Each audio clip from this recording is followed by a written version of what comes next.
Welcome to the Tiny House Ideas podcast. So we were sort of speaking earlier about the model, the Kabinn Joy, being the first one. Would you mind telling me a bit about the Kabinn Joy, sort of what sort of features and what it's like? We'll also have some pictures for people to have a look at as well. Yeah, great. So yeah, I mean, I'm in love with this Kabinn Joy. So yeah, I can say a lot it is about lovely. It. So, it is amazing. So yeah, this is the model I was saying, which was the one I initially wanted to build for my own needs. Actually, now it's used for Kabinn as an exhibition model. So I don't have the chance to enjoy it on weekends. So soon, I hope I will be able to. But so yeah, this, as I mentioned, this model, the idea was to build something a bit different. Again, taking my own wishes when I built it. I like the tiny house ideas, but I did not really like, to be honest, the traditional houses, the way we see it in the US, which for me are trying to make mini version of real houses. Yeah. And two things in those houses I did not like when visiting some of them is, first one was the light, because it was a lot of small windows, because they were somehow putting the focus on optimizing the space and the function of the house, and then having the windows according to this space. And in many cases, it was a lot of small windows and limited light inside. And the other aspect which I did not like, and this is, I'm having a lot of debates online about this, it's purely a personal appreciation, is that I don't like loft beds for different reasons. The practicity of climbing a ladder every day and so on, the space above your head, I'm not claustrophobic, but still I like to be in something pretty wide. Open. Yeah, exactly. And the overall impression of space in the houses, because of this ceiling which is pretty low, was for me okay if you just go for the weekend, but if you plan somehow to live inside, it was for me quite problematic. So based on those things that I actually did not like, these were my focus for the houses I wanted to build and the Kabinn Joy. So the first thing we did was actually focusing on the lights. I wanted as many sources of lights as possible in the house, speaking with the structural engineers, making sure, I told them if I can have it fully in glass, I would be okay, but it's not structurally feasible. But again, here, Christina came in with great ideas, because she wanted to have the lights coming from absolutely all angles of the house. In the main rooms. That's why we even have a bit strange bathroom, where part of the bathroom is part of the main room, where you have the lights from the bathroom coming in the living area. So we have big windows everywhere, which I really love. It's really great to have this feeling of being outside actually when you are inside. So it's a small space, but actually you feel like you are completely in the nature. So this is a great feeling. We even have this light coming from the ceiling in the toilet. So it's a small touch, but it's for me very important in terms of feeling great inside the house.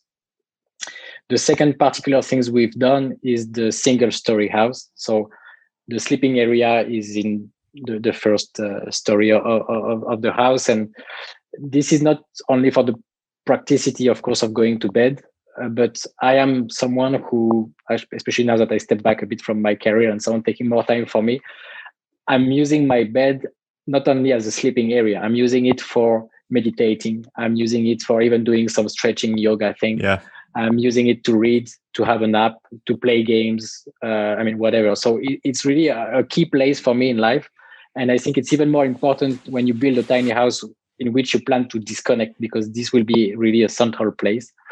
So that's why I wanted this sleeping area to be downstairs, to be really a place that you use the whole day long.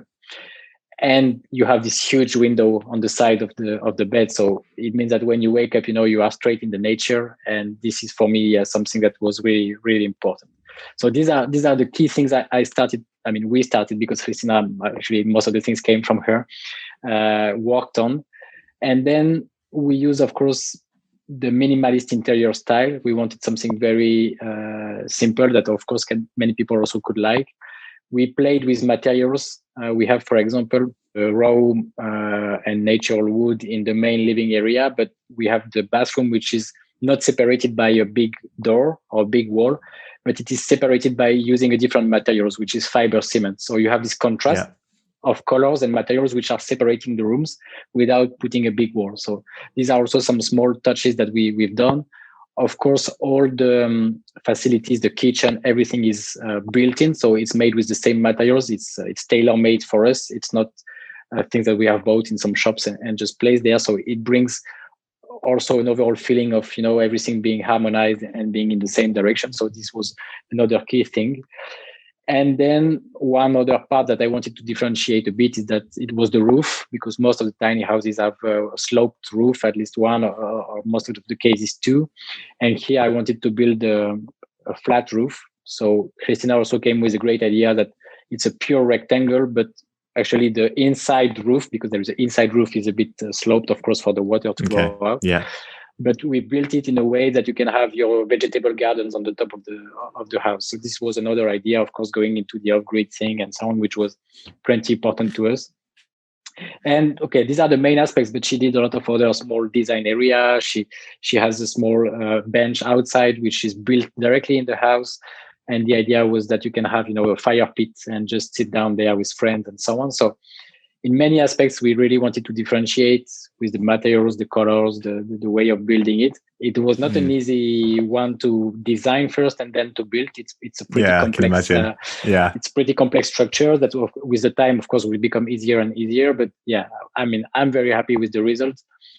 We got a lot of very positive feedback on social networks. You are part of them. I know that you like the design.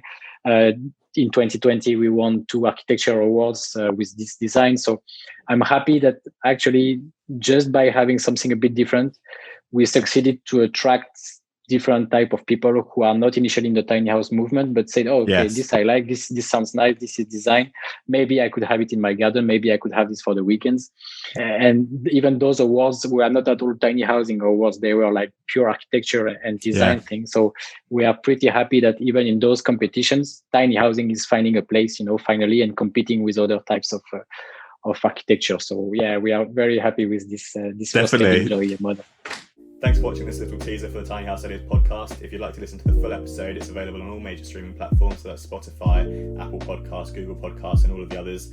Alternatively, if you'd rather watch it sort of in a video format like this video has been, then that's available on Patreon. Just search for Tiny House Ideas.